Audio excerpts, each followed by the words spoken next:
আরে কি হলো কি গিন্নি? আরে মুড়ি টুড়ি কিছু দাও, খেয়ে দে থলি হাতে করে একবার বাজারটা ঘুরে আসি। দিচ্ছি দিচ্ছি, আর একটু সবুর করো। কি ব্যাপার পুঁটির বাবা, তুমি এলে, ঘরামি কই? আমার সর্বনাশ হয়ে গেছে গোপাল দাদা, আমার সর্বনাশ হয়ে গেছে। কেন, কি হয়েছে? কাল রাতে আমার বাড়ি থেকে কেউ আলকাতরা হাঁড়ি চুরি করে নিয়ে গেছে। হ্যাঁ, আলকাতরার হাঁড়ি চুরি করে নিয়ে গেছে মানে?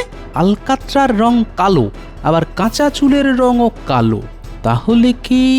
চলো তো দেখি। গিন্নি, আমি একবার পুটিদের বাড়ি থেকে আসছি। ভিজলেও তেমন ক্ষতি হবে না।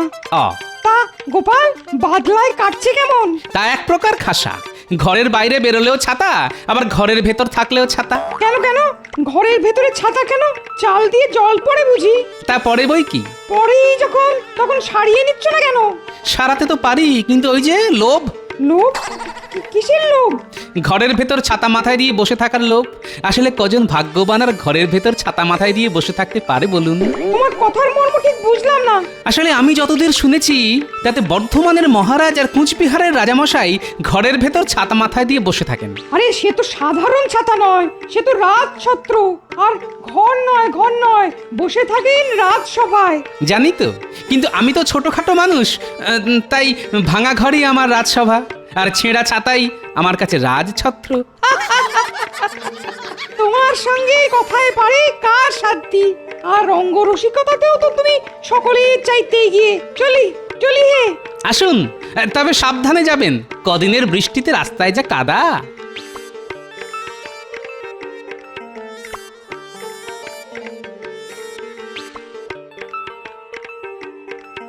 গোপাল দাদা, ও গোপাল দাদা, মহারাজ ডেকে পাঠিয়েছেন। এই বৃষ্টির মধ্যে মহারাজের ডাক কেন? কি হলো কি আবার? সে আমি বলতে পারবো না, মহারাজ শুধু বললেন খুব তাড়াতাড়ি যেতে। ও হ্যাঁ, খাম্বাজরাজ এসেছেন। এই বৃষ্টি বাদলার মধ্যে খাম্বাজরাজ? আচ্ছা তুমি এগো, আমি বাড়িতে বাজারের থলিটা ফেলে দিয়েই আসছি।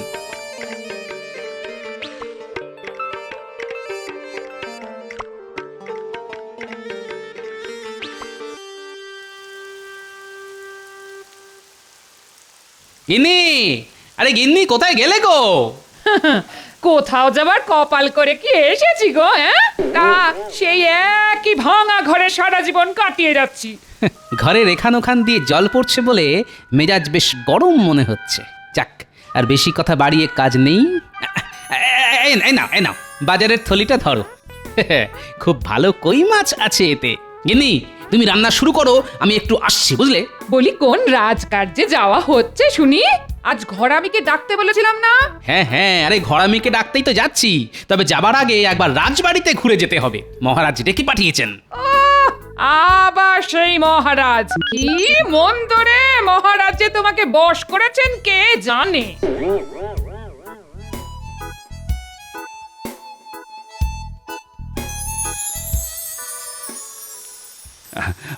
আপনার পিতৃবিয়োগের খবর পেয়ে না খুবই মর্মাহত হয়েছি আমি। তবে কি আর করবেন বলুন, কেউ তো চিরকাল আর বাঁচে না। আসলে অনেক বয়স হয়ে গেলেও আমার বাবা বেশ শক্ত সমর্থই ছিলেন। হঠাৎ কি যে হলো, দুদিনের জ্বরেই সব শেষ। মহারাজ, আমাদের আর বেশি দেরি করা ঠিক হবে না। বৃষ্টিটা বাড়ছে, তাই যা বলতে এসেছেন সেটা বলে দিন। ও হ্যাঁ, বলছি। এসো এসো গোপাল। গোপালও এসে গেছে, ভালো। হ্যাঁ, আপনি আসাতে আমি ওকে খবর পাঠিয়েছিলাম। আসলে মহারাজ কৃষ্ণচন্দ্র, কদিন বাদেই তো বাবার শ্রাদ্ধের অনুষ্ঠান, তাই আমি তোমার দ্বারস্থ হয়েছি। ওই দিন আমার বাড়ি এসে আমাকে পিতৃদায় থেকে মুক্ত করতে হবে তোমায়। হ্যাঁ, যাবো বই কি, নিশ্চয়ই যাব। তবে যা লাগাতার বর্ষা চলছে। ওসব কোনো কথা শুনবো না আমি, তোমাকে আসতেই হবে। গোপাল, তোমারও নিমন্ত্রণ রইল, আসতে হবে কিন্তু। আসলে নিন্দুকেরা আড়ালে আবডালে বলে আমি নাকি মহারাজের ছায়া, তা মূর্তি গেলে ছায়া তো যাবেই। বেড়ে বলেছ তো গোপাল। তাহলে ওই কথাই রইল, আগামী বুধবার শ্রাদ্ধ, ওই দিন তোমরা আসছো, কেমন? এ কি মন্ত্রী, তুমি এমন ঠিক করে হাসছো কেন? বারে, হাসবো না? এতদিন রাজা কৃষ্ণচন্দ্রের পাগড়ি ঢাকা মাথায় আমরা দেখে এসেছি, কিন্তু আজ পাগড়ি খোলা। আর দেখুন দেখুন মহারাজ, কৃষ্ণচন্দ্রের মাথায় পাকা চুল। হ্যাঁ, কই দেখি দেখি।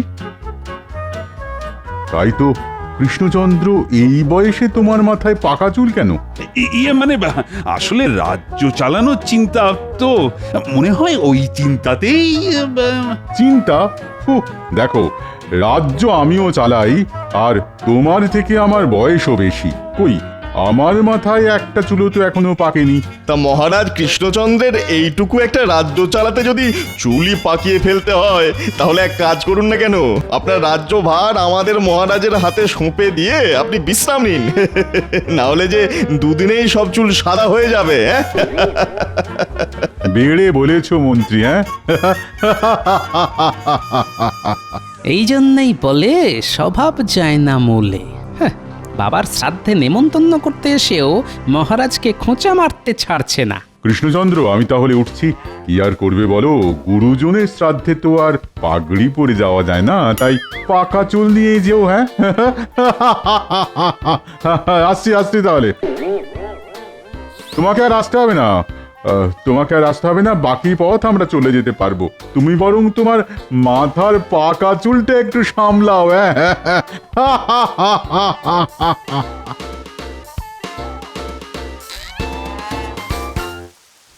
আমার মাথার পাকা চুল নিয়ে কেমন টিপ্পনি কেটে গেল দেখলে গোপাল?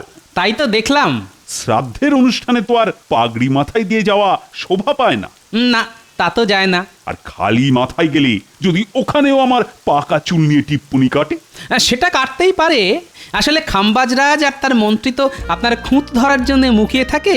তবে আমি বলি কি, এসব কথায় আপনি কান দেবেন না। কান না দিয়ে কি পারা যায় বলো তো? ও গোপাল, কিছু একটা ব্যবস্থা করো না, যাতে আমার পাকা চুল কালো হয়ে যায়। সেটা কি করে সম্ভব মহারাজ? চুল পাকা খুব স্বাভাবিক একটা ব্যাপার, কারণ চুল পাকে মানুষের বয়স আর অভিজ্ঞতায়।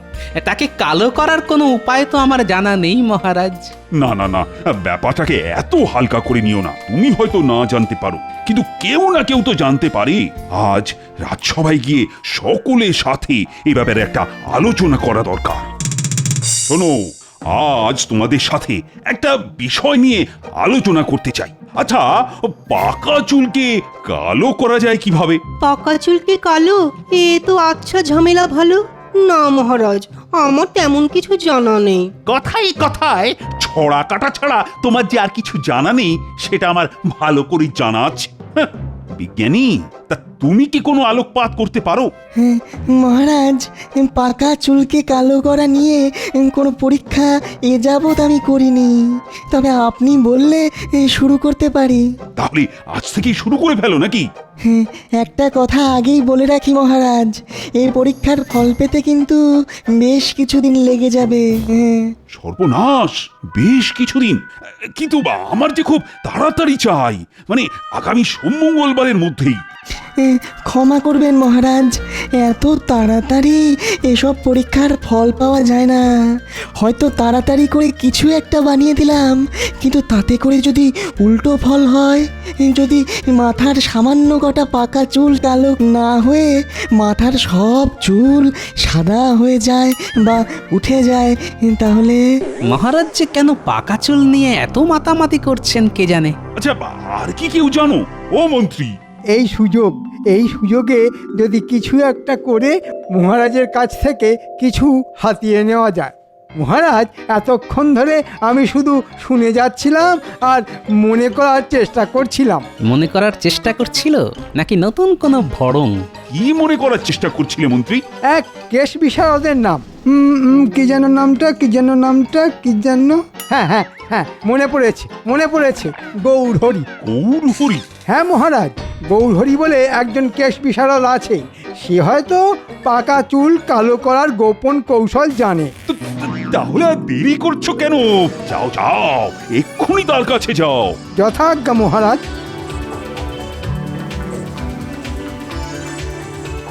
দেখলে তো গোপাল, পাকা চুল কালো করার উপায় আছে। আসলে তুমি না দিনে দিনে একটা অকর্মার ঢেঁকি হয়ে যাচ্ছ। আমি না হয় অকর্মার ঢেঁকি, কিন্তু মহারাজের পাকা চুলকে কালো করতে মন্ত্রীরা তো উৎসাহ কেন? না, ব্যাপারটার উপর নজর রাখতে হবে দেখছি।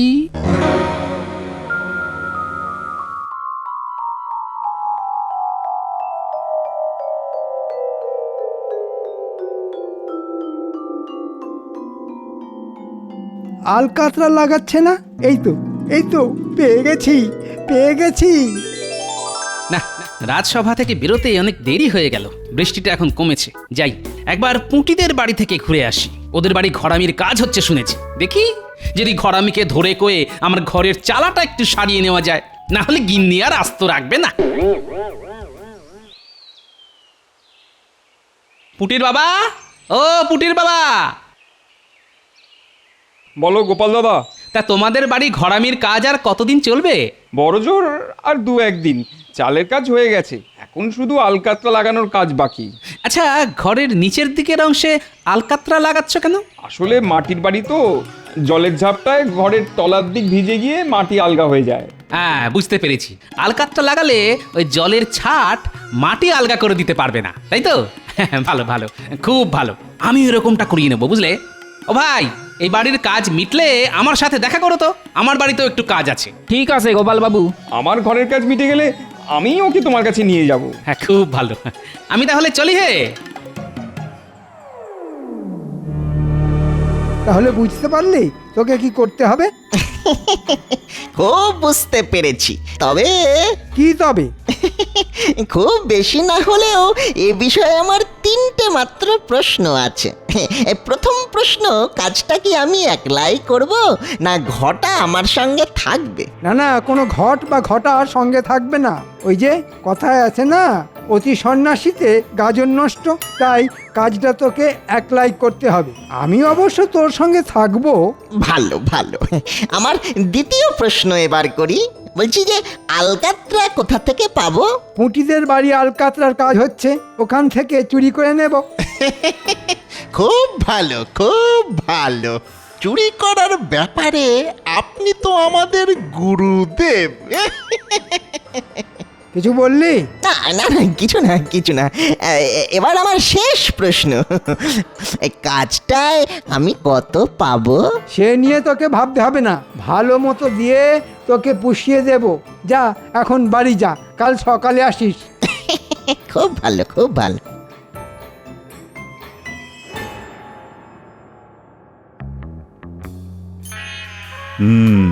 মন্ত্রী তো বলে গেল কেশ বিশারদকে নিয়ে আসবে, কিন্তু কবে আসবে? আমি এসে গেছি মহারাজ, আর সেই সাথে কেশ বিশারদের খবরও নিয়ে এসেছি। তাই নাকি? তা মন্ত্রী সে কি পারবে? খুব পারবে, তবে তার দক্ষিণাটা একটু বেশি। কত? আগে 300 মোহরের কমে সে রাজি হচ্ছে না। এই তাহলে ডেকে আনো তাকে, 300 মোহর দিতে আমি রাজি। তাহলে এখন আমি আসি। হ্যাঁ, এসো এসো, বড় কাজের লোক তুমি।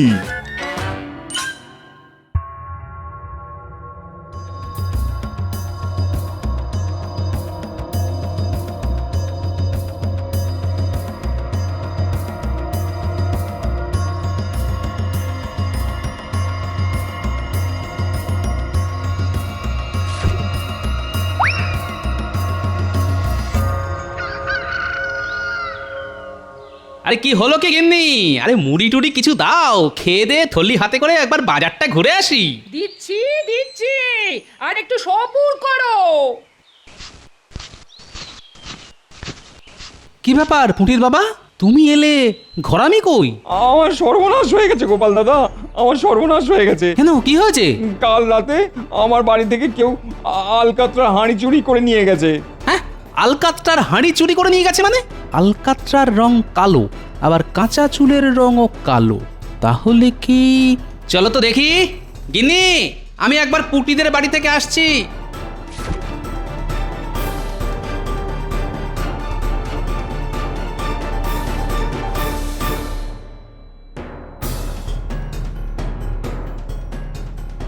আচ্ছা পুটির বাবা, কাল তোমাদের বাড়ি কেউ নাগরা পরে এসেছিল? না তো, আমাদের মতো গরিব মানুষদের ঘরে নাগরা জুতো পরে কে আর আসবে? তাহলে কি মন্ত্রী? ঠিক আছে, আমি আসছি।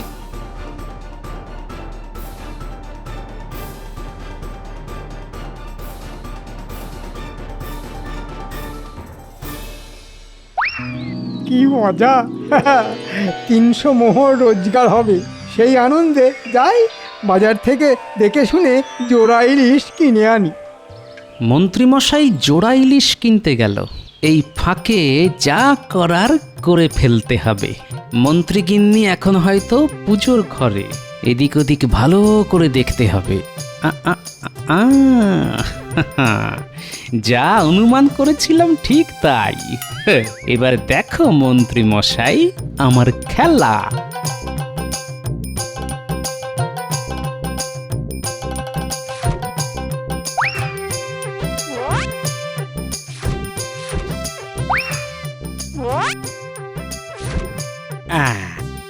যথাস্থানে হাঁড়ি রেখে দিয়ে গেলাম। নে, এবার যত পারিস মহারাজের মাথায় মাখা।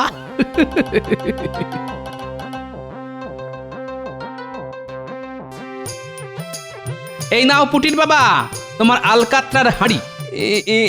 এ হাঁড়ি তুমি কোথায় পেলে? সে কথা জানতে চেও না, শুধু জেনে রাখো যা করেছি তাকে বলে চোরের ওপর বাটপাড়ি।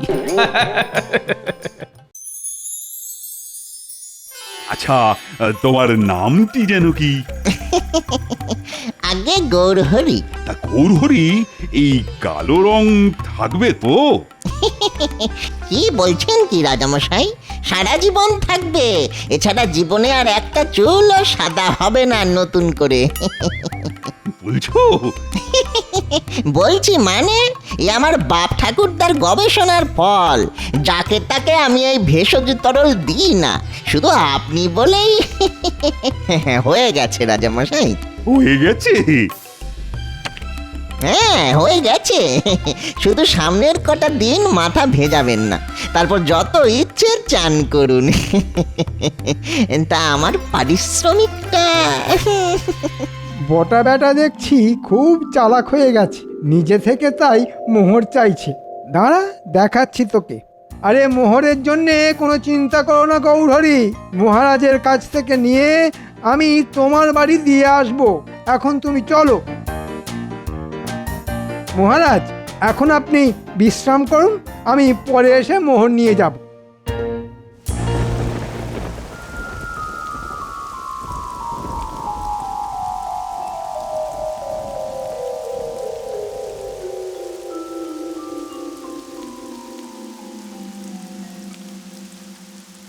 কি আনন্দ, কি আনন্দ! আর যে একটাও পাকা চুল নেই। ভেতরে আসতে পারি মহারাজ? আরে আসবে বই কি, অবশ্যই আসবে। আর এসে নিজের চোখে দেখে যাও, মন্ত্রী রানা কেশ বিশারদ কি অসাধ্য সাধনটাই না করেছে। সত্যি গোপাল, তুমি না দিন দিন একটা অকর্মার ধাড়ি হয়ে যাচ্ছ। তা হয়তো হচ্ছি, তবে কাল খাম্বাজ রাজার বাড়ি যাবেন তো? আরে সে তো যাবই, আর তাকে গিয়ে এই কালো চুলও দেখিয়ে আসবো। কিন্তু যা বৃষ্টি!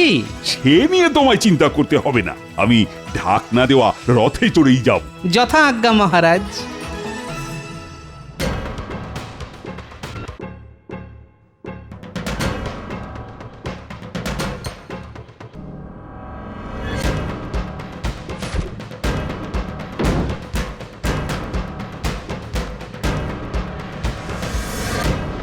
আরে হা, আরে কি হলো সারথি, আমার রথ কোথায়? যাও যাও যাও, তাড়াতাড়ি নিয়ে এসো। আগে মহারাজ, রথের চাকা বিগড়ে গেছে, চালাতে গেলেই কেমন টলমল করছে। সর্বনাশ!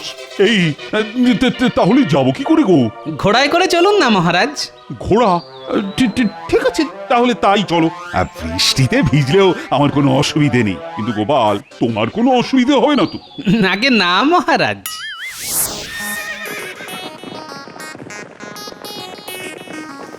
কি মুশকিল! এ তো ঝমঝমিয়ে বৃষ্টি নামলো। সামনের ওই গাছের তলায় গিয়ে দাঁড়াবেন, চলুন। বৃষ্টি কমলে আবার না হয় ঘোড়া ছোটাবো।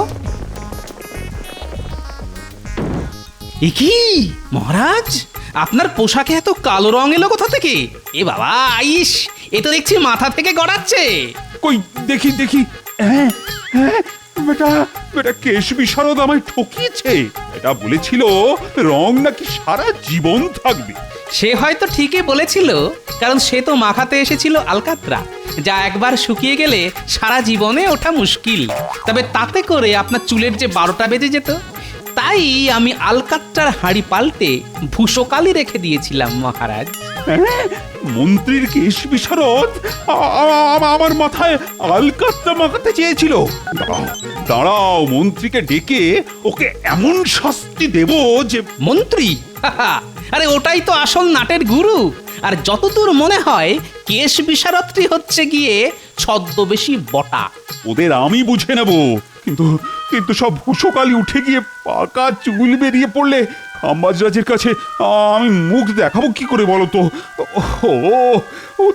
ও তো আবার আমার পাকা চুল নিয়ে টিপ্পনি কাটবে। ও টিপ্পনি কাটলে আপনিও পাল্টা টিপ্পনি কেটে বলবেন চুল পাকে মানুষের বয়স আর অভিজ্ঞতায়, আর বেশি বয়সেও যাদের চুল পাকে না তারা হলো সব বুড়ো খোকা। আর বুড়ো খোকাদের হাতে রাজ্যভার থাকলে রাজ্যের কোনো দিনই মঙ্গল হয় না মহারাজ। পেড়ে বলেছে তো গোপালে। চলো চলো চলো, প্রাসাদে গিয়ে চান করে অন্য পোশাক পরে খাম্বাজ রাজার বাড়ি যাই, আর তার সাথে সঙ্গে করে নিয়ে যাব মন্ত্রী আর বটা। ওরে বাবা রে বাবা, আর যে ছুটতে পারি না। ওরে বাবা, এদিন মহারাজ জীবনে আর আর কখনো এমনটি হবে না। ওরে বাবা রে, একেই বলে যেমন কর্ম তেমন ফল।